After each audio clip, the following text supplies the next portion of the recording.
Hi, everyone. I wanted to stop in and talk a little bit about John Cena's final match with Gunther and the way that it went down.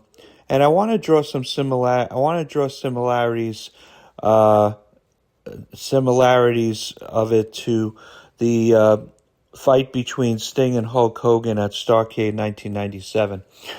John Cena announced his retirement tour for 2025 at WWE's Money in the Bank event in July 2024. So his 1 year retirement tour commenced in January of this year and ended when he fought Gunther at Saturday Night's Main Event on December 13th. His retirement build-up then was a year's time. It seems that a lot of people were let down in the way in which he lost to Gunther in his final match. His character was always about never giving up. You could see it on all of his merchandise, headbands, hats, wristbands. It was his motto, never giving up. Not only did he lose to Gunther, but he gave up. And that upset a lot of, if not most of, the fan base.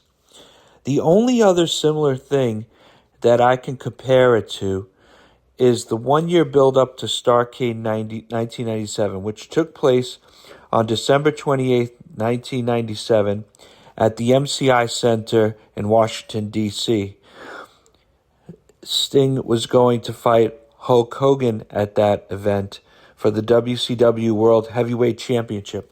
The build-up was Hogan was the leader of the NWO. Hogan was being somewhat stalked by Sting for about a year. Although Sting had a major falling out with his WCW friends when the NWO began because they suspected he had joined the NWO, but it became very clear early on that Sting stood against the NWO by watching them, stalking them, and attacking them on various occasions, thus helping the WCW wrestlers. Even the commentators back then referred to Sting as the Vigilante Sting.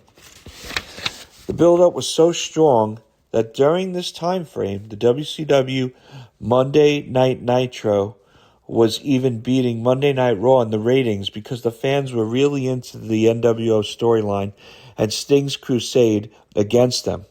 When they got to Starrcade, the match had so much hype to it that I believe it might have been WCW's number one grossing pay-per-view. It was WCW's best-selling pay-per-view by buy rate, Starrcade 1997. That is how much the fans were really into it. Now let's talk a little bit about the match between Hulk Hogan and Sting at Starrcade 1997. After an initial back and forth, Hogan was on the offense for most of the match and did his famous leg drop and scored a clean pinfall over Sting. Right after that happened, Bret Hart came down to ringside, stating that it was a fast count. Since he acted as a referee in an earlier match between Larry Zbyszko and Eric Bischoff, Bret Hart was able to say this match had to restart, and Sting then gained the offensive advantage, hitting Hogan with a Stinger Splash and applying the Scorpion Deathlock. Hogan then submitted. Bret Hart called for the bell, and Sting was crowned the new WCW World Champion. A lot of the WCW stars then filled the ring, and a big celebration ensued because WCW finally triumphed over the NWO by Sting winning the world title from Hogan. This is all good with the exception of one huge glaring problem, that being that referee Nick Patrick never did a fast count on Sting after Hogan's leg drop. It was just a normal 1, 2, 3 count.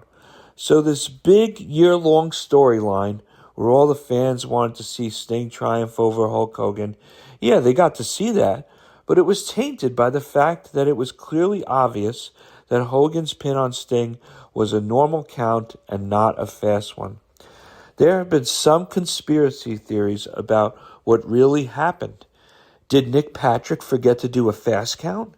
Did Sting forget to kick out?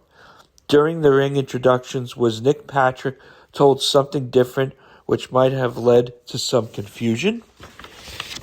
Throughout the years, there have been many possibilities of what actually happened, but I believe no one really knows for sure besides the participants involved in the match and perhaps Eric Bischoff. So this match and storyline and the whole this match and the whole year-long build-up to this match, just like Cena's approximately 1 year build-up and match itself, left the vast majority of wrestling fans unsatisfied and perhaps disappointed. Please comment below. Let me know what you think was the more disappointing storyline.